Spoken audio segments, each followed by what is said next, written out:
રાજકારણમાં આંકડાઓ ઘણું બધું કહી જાય છે, પણ ક્યારેક એ જ આંકડાઓ એક મોટો કોયડો પણ ઊભો કરે છે. આજે આપણે કોઈ સામાન્ય ચૂંટણીનું વિશ્લેષણ નથી કરી રહ્યા.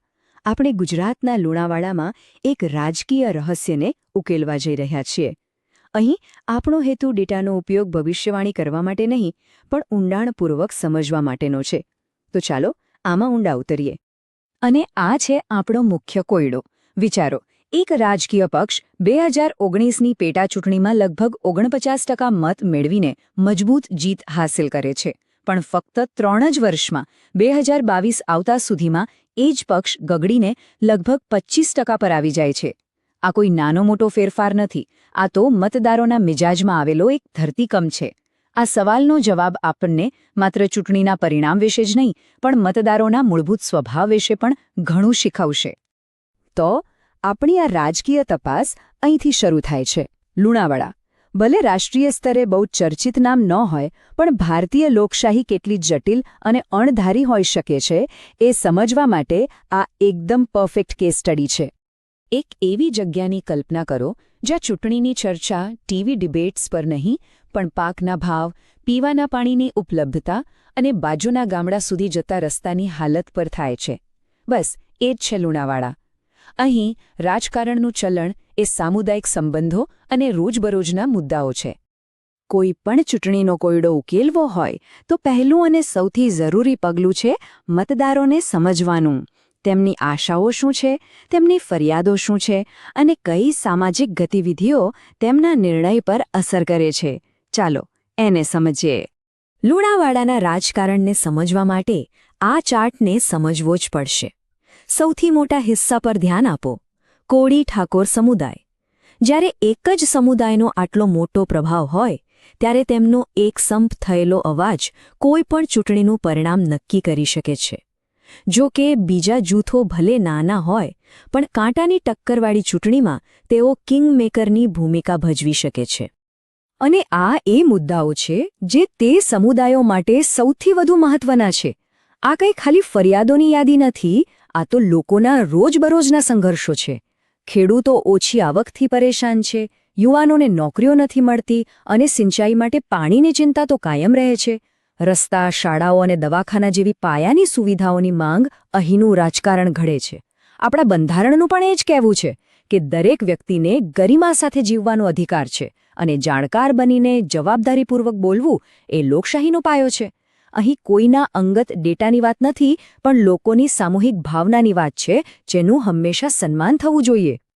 સારું, તો હવે આપણે લોકો અને તેમના મુદ્દાઓને તો સમજ્યા. હવે જરાય એ આંકડાઓ પર નજર કરીએ જે આ વિસ્તારની અણધારી તાસીરને છતી કરે છે. અહીં જ આપણને અસ્થિરતાની સાચી વાર્તા જોવા મળશે. આ બાર ચાર્ટ જો, આ આપણા શરૂઆતના સવાલનો એકદમ સ્પષ્ટ જવાબ છે. 2019માં 49%ની ટોચ અને પછી 2022માં સીધો 24.72% પર ધબડકો. આ માત્ર એક સ્વિંગ નથી, આ એક પતન છે. એનો સીધો મતલબ કે તેમના અગાઉના લગભગ અડધા મતદારોએ તેમનો સાથ છોડી દીધો. તો મોટો સવાલ એ છે કે એ મતદારો ગયા ક્યાં? અને જો તમે વિચારો કે આ એક જ વાર થયું, તો એવું નથી. લુણાવાડામાં અસ્થિરતાનો એક લાંબો ઇતિહાસ છે. આ સમયરેખા જુઓ. કોંગ્રેસ, પછી એક અપક્ષ ઉમેદવાર, પછી ભાજપ અને ફરી પાછી કોંગ્રેસ. અહીં એક સ્પષ્ટ પેટર્ન દેખાય છે. મતદારો મોટાભાગે સત્તા પર બેઠેલા પક્ષને ફરીથી મત આપવાનું ટાળે છે. અહીં કશું જ કાયમી નથી. અને પછી આવે છે મતદાનની ટકાવારી. 2022માં લગભગ 63% મતદાન થયું. પણ આ આંકડો પણ સ્થિર નથી રહેતો. ક્યારેક 51% તો ક્યારેક 68% સુધી પહોંચી જાય છે. આ વધઘટ કોઈ પણ રણનીતિકાર માટે એક મોટો કોયડો છે. તો આનો મતલબ શું? શું ઓછું મતદાન એટલે સત્તાધારી પક્ષને ફાયદો, કારણ કે માત્ર વફાદાર મતદારો જ બહાર આવે છે? કે પછી વધુ મતદાન એટલે પરિવર્તનની લહેર? આનો જવાબ આખી ચૂંટણીની વ્યૂહરચના બદલી શકે છે. તો સવાલ એ છે કે લુણાવાડાને આવી અણધારી સ્વિંગ સીટ શું બનાવે છે? ચાલો આ અસ્થિરતાના મૂળ કારણોનું ઊંડાણપૂર્વક વિશ્લેષણ કરીએ. જવાબ મુખ્યત્વે 2 પરિબળોમાં છુપાયેલો છે. તો આ અંધાધૂંધી પાછળનું કારણ શું છે? તે 2 મુખ્ય પરિબળો પર આધાર રાખે છે. પહેલું, ચૂંટણીમાં ઘણીવાર અનેક ઉમેદવારો હોય છે, જેના કારણે મતો વહેંચાઈ જાય છે. અને જ્યારે મત વહેંચાય ત્યારે નાનું માર્જિન પણ જીત-હાર નક્કી કરી શકે છે. અને બીજું, મતદારો પોતે કોઈ એક પક્ષ સાથે બંધાયેલા નથી. અહીં સત્તા પર જે પણ હોય તેને હરાવવાની એક પ્રબળ વૃત્તિ જોવા મળે છે. આ વાતને સમજવા માટે આ ઉદાહરણ જુઓ. 2007માં જીતનું અંતર માત્ર 84 મતનું હતું. ફક્ત 84 મત. જ્યારે સ્પર્ધા આટલી નજીકની હોય ત્યારે દરેક મતની કિંમત હોય છે. અને મુઠ્ઠીભર મતો પણ આખી બાજી પલટી શકે છે. આ જ વિભાજિત રાજકારણનું વાસ્તવિક ચિત્ર છે.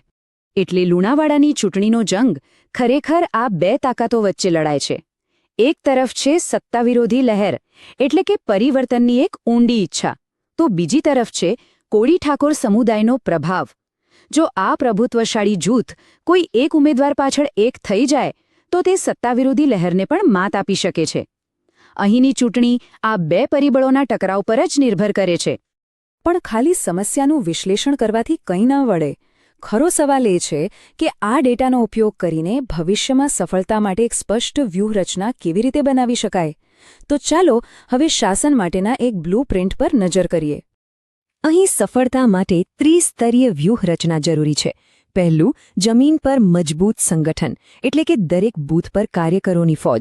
બીજું, ડિજિટલ દુનિયામાં, એટલે કે વોટ્સએપ અને સોશિયલ મીડિયા પર લોકો સાથે સીધો સંવાદ. અને ત્રીજું, તમારા સંદેશમાં, એટલે કે પાણી, નોકરીઓ અને ખેતી જેવા મૂળભૂત મુદ્દાઓ પર સ્પષ્ટ વાત. આ ત્રણેય પાસાઓ એકસાથે સુમેળમાં કામ કરવા જોઈએ. અને આ રણનીતિને જમીન પર ઉતારવાનું કામ ઉમેદવારનું છે. એટલે કે દરરોજ ગામડાઓમાં હાજર રહેવું, પોતાની સ્થાનિક ઓળખ પર ભાર મૂકવો, માત્ર બોલવું જ નહીં પણ લોકોની સમસ્યાઓને ધ્યાનથી સાંભળવી અને સોશિયલ મીડિયા પર પણ લોકો માટે સુલભ રહેવું. આ બધું વિશ્વાસ કેળવવા માટે છે.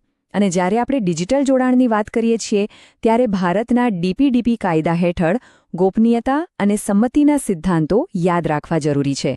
લોકોનો વિશ્વાસ જીતવો એ તેમના ડેટા અને તેમની ગરિમાનું સન્માન કરવાથી શરૂ થાય છે. કારણ કે અંતિમ લક્ષ્ય માત્ર એક ચૂંટણી જીતવાનું નથી. અસલી પડકાર તો આ અસ્થિરતાના ચક્રને તોડવાનો છે. એક જીતને એવી ટકાઉ બહુમતીમાં ફેરવવાનો છે જે લાંબા ગાળાના વિકાસ અને શાસનનો પાયો નાખી શકે. એ જ સાચી તક અને પડકાર છે. આપણે લુણાવાડાના આ વિશ્લેષણને એક મોટા સવાલ સાથે સમાપ્ત કરીએ છીએ. જેમ જેમ ટેકનોલોજી આપણને સ્થાનિક સ્તરે મતદારો સાથે વધુ નજીકથી જોડાવાની તક આપી રહી છે, શું રાજકારણ વધુને વધુ સ્થાનિક બની રહ્યું છે? શું મોટા રાષ્ટ્રીય મુદ્દાઓનું સ્થાન હવે પાણી પુરવઠો, સ્થાનિક રોજગાર અને સામુદાયિક ઓળખ જેવા જમીની મુદ્દાઓ લઈ રહ્યા છે? લુણાવાડા કદાચ ખાલી એક ઉદાહરણ નથી. બની શકે કે આ રાજકારણના ભવિષ્યની એક ઝલક હોય, જ્યાં અંતે બધું જ શાસન હાઇપર લોકલ હોય છે. જો તમે લોકો કેન્દ્રિત નેતા બનવા માંગતા હો અને તમારા મતવિસ્તારને આગળ વધારવા માંગતા હો તો blueprintstrategies.ai પર mgr@blueprintstrategies.ai પર સંપર્ક કરો અથવા 08042041602 પર કોલ કરો. રાજનીતિથી પરે એક ઉદ્દેશ્ય.